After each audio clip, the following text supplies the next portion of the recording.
많이 많이 많이 모닝 LPI.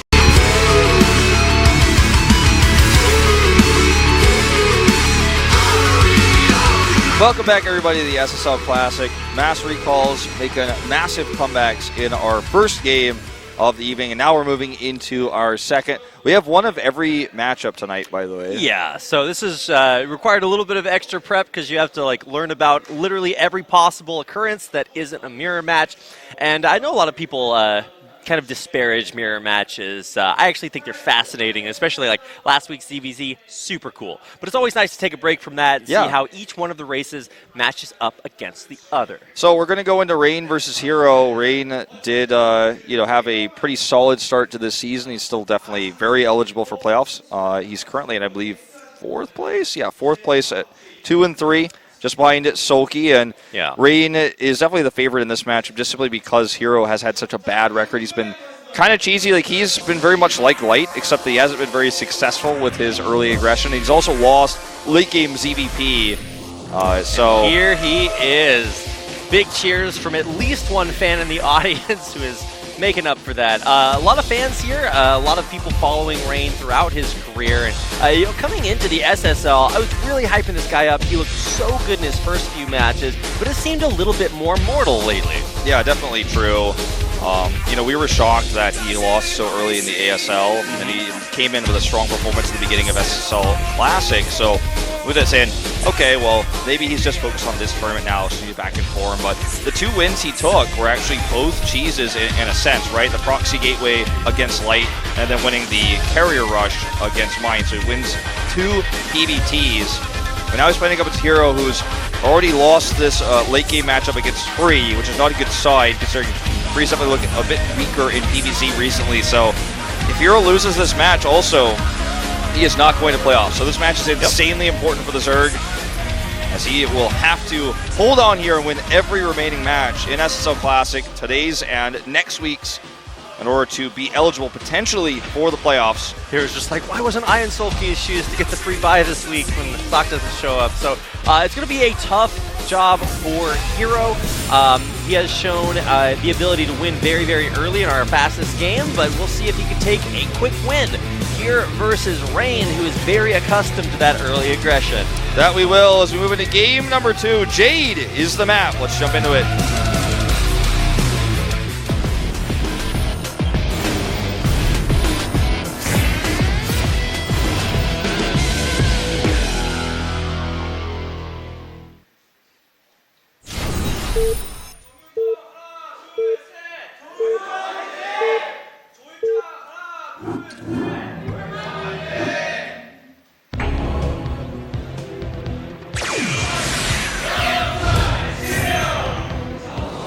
Indeed, here we are, flying into our second game. We're allying with Rain here, so it's going to be our Protoss player in the brown in the upper right-hand corner. And his opponent will be spawned to the bottom right in blue. That is, of course, herO. That's what we've used with the CJ herO, or ex-CJ, I should say, now currently Root. Yeah. Or the Liquid herO. Or Liquid herO. Or the other Brood War herO. Or I think there's like 4 players named herO. Rain also, I think there's like 2 Rains. There's rain, snow, shine, sun.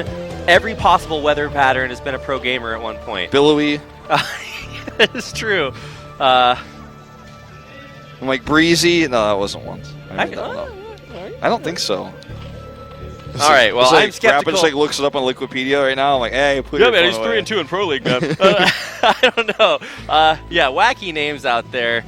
But for today, Rain, formerly known as Sun, so there's one of those as well. Out here against herO, Scouting Probe, kind of unusual to see this much of this early of a scout. A lot of Protoss. It used to be very popular to scout after Pylon, but usually you see it after Gateway. I think it's because herO has been so aggressive in this tournament so far. He just really wants to play safe. But yeah, this is highly unusual. But herO's a highly unusual player, so sometimes in situations like this, is highly unusual. Double drones going out, probably one to scout. Yeah. But we saw Effort go for a very interesting three hatch before pool build in his last CBP against Rain. And it worked out. He was able to hold off all of Rain's early aggression, so that might be what herO's trying here.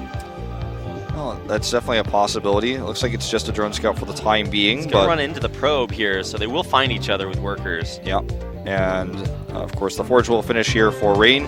And take a safe expand. The Overlord has already scouted this, so we'll just hover around to get a follow-up scout later. And the probe comes over here, unfortunately not early enough to do any harassment or anything like that, and now comes the pool. So just going to be a standard hatch first from the Zerg. You know, possible to see a cannon rush here, but you know, we don't. I don't think we've seen a cannon rush in SSL. Not in SSL. We saw it once in ASL, and it worked super well. So, but it's definitely one of those pocket strategies. I was just thinking here, if you really just want to throw herO off and crush his little dreams, that could be what you go for. Now, here's the hatchery going to come down here, and I don't believe there's a pool yet. There is a pool. Okay, there is. All right, yeah, he was getting pool and gas earlier. Aha! All right. It's hard to see. Every little dot on the mini-map kind of looks the same. Especially with the blue on the creep, but... Yeah. So he just went for the normal hatch into pool gas and took a third base. Rain, safe expand, has the cannon up. Doesn't know about the third base, but can reasonably assume, and we'll see him tech into the Corsair play. We'll just see how aggressive herO wants to play this, because normally he's the kind of player who's going to try to Hydra Bust or do some crazy lurker drop, which didn't work out so well last time. But this is the kind of player that he is, right? And despite having a lot of online tournament results, doing really, really well, you know, on those online tournaments, in terms of offline results, he's been fairly weak. I think he did get one round of 4 at an OGN tournament, but then besides that, he's been, you know, just kind of a little bit cheesy, a little bit aggressive, and hasn't actually lived up to the expectations that people had for him since he did so well in online Brood War tournaments. So his whole tournament life is on the line essentially here. He will still be able to play next week and earn some more fight money, but in terms of playoffs, if he loses here, he's out. So I want to highlight this, you know, kind of how important this is right now for herO specifically. All right, Cybernetics Core on the way. Super standard opening here for Rain. I think he does want to value, you know, the safe and steady kind of structure here. Third base, like we said, for herO, a little bit unusual, but because a lot of times Zergs will make their third hatchery as a macro hatch. But in this case, it's good to take that third base because it does have a gas. It's a depleted geyser, so there's only 1,500 there. But at the same time, it's going to help herO tech up a little bit. And he hasn't had to deal with any early aggression. Oh man, getting the Zealot would be really important. And he does get the surround, just barely. No Zealots are made out of butter. Yeah, he's just going to slip by here. And actually, this is going to be so helpful. Ooh, that's kind of bad control. When you have speedlings, you can absolutely catch and surround Zealots like that. But Brood War unit hitboxes and shapes work in mysterious ways, Wolf. I mean, he started things off fine. I think he just struggled to close there. Well, we're going to see the Corsair on the way. That's why this Overlord is going to hightail it out of there. Those little Overlord tendrils. Doesn't want to stick around too long to be killed by the Corsair. He'll be found and killed anyways, but at least wants to maximize his lifespan. So it is Hydras coming up here for the time being. I was going to say, do we see extra hatcheries, though? Because that's the big question mark, the big unknown. Extra hatcheries will mean an aggressive bust, very likely. Yeah, he's going up to 5 hatch Hydra here, and it has not been scouted, crucially enough. There's no observers out here, and you know, I'm not sure if it's going to be like a Hydra Lurker mix or if he's just going to go all in for an insane amount of Hydralisks, which would work very well because turns out Corsairs don't do so well against Hydralisks. That's right. Well, this Corsair is going to scout the extra hatchery here at the third base. We'll not see this one just yet, but should see it soon. I think this is going to be lurkerless. He did get a quick lair, though, so I could be wrong. Yeah, I can never tell because of the movement of the natural sprites for Zerg buildings whether or not they're doing something, so I'm just going to assume that they're not. Either way, what you really want to get a cue on is what is hatching out of these Zerg eggs. So that's what's going to be really important. Now, the defense here for Rain, which should be you know, very difficult, is going to rely on whether or not he can limit this Overlord number and thereby defend with Dark Templars or get aggressive with DTs. It's also going to really affect the production of the Hydralisks, right? So if he can kill a lot of Overlords and supply block herO, affect his production, that's going to be really good. I think Rain has read this like a book. He's actually, you know, stuck on a low Corsair count. He's going to take up very quickly to the High Templar. He added an extra cannon. He still has his probe here to potentially add a third one. He's just making a bunch of zealots. And look, Gateway's exploding right now. He's not even thinking about a third base. Just going to continue to harass with these Corsairs. Going to actually check to see if there's any outside of his base right now, the Hydras. And we'll push these Lings away as he does so. I want to see a shot of the Zerg base. I know this is happening, but he's never going to catch those Lings. So I want to see how many Hydras he's committed to back at home, because that's the big question. That's what Rain is also trying to figure out as well. Is it Hydras, is it Lurkers? And he identifies pretty quickly. It's like, okay, I'm pretty sure this is just a Hydra bus, as we expected. Sees more Hydras, sees no Lurker eggs, and just makes a ton of cannons at home. Man, that SimCity in front of Rain's natural is just going to be nigh impossible to break. You know, if he was going for like this really aggressive active bus, then he would probably be out there and right on command. As I say it, here goes herO running across the map. So just as expected, it's going to be Speed Hydra with range and +1 from the Evo chamber. I believe that's probably finished by now. So he's going to have this big +1 Hydra bus timing. This is as all-in as it gets. This is hyper-aggressive out of herO, but Rain read this like a book. He's already prepared. He just wants to buy time to get those storms out, and here we go. Okay, there's only one Overlord with this. If you can kill that Overlord and put DTs up there, that's a way to hold. But he also has these High Templar with a lot of storm energy. Yeah, I believe Storm is going to finish in just a moment. He may have it soon. He's just using these Zealots to buy time right now.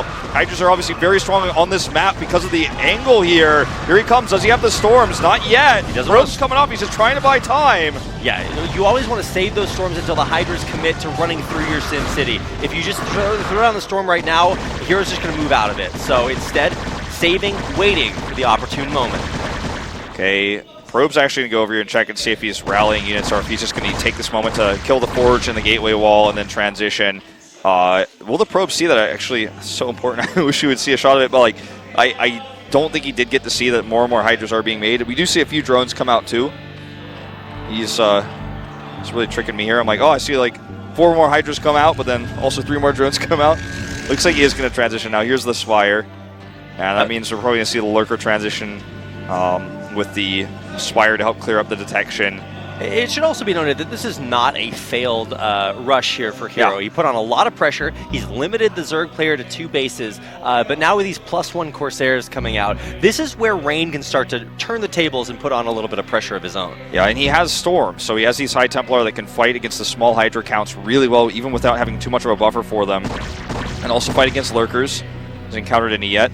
So holding on to that third base that herO's taken very early, which is the common thing, it's going to kind of rely on him getting Lurkers up on top of it. And it's going to take this bottom left base, which is very far away, very difficult for Rain to attack. There's no Overlords for these Corsairs to kill, so frustrating. But that's the hallmark of a good Zerg player. Lesser players would leave just scattered Overlords, and okay, you will find one, but they do have Overlord speed, so if that one does die, okay, but probably won't get too many more kills. Yeah. There's only 2 Corsairs out too, so it's not really like a super heavy commitment to this. That's right, for the time being anyways. Gonna find another one, or at least try to. Spire's actually working over here. We'll see if he commits to a lot of Scourge, or if he... Yeah, it's probably just gonna be a few Scourge to help snipe Observers, because that's the annoying thing about dealing with Lurkers is when the Observer gets sniped by Hydras or the Scourge flying in, and you don't have detection and you're relying only on the Storms to kill those, and just so difficult. And attack-wise, to try to harass bases, it's so difficult. And the Observatory is actually only just now finishing, so doesn't even have Observers currently.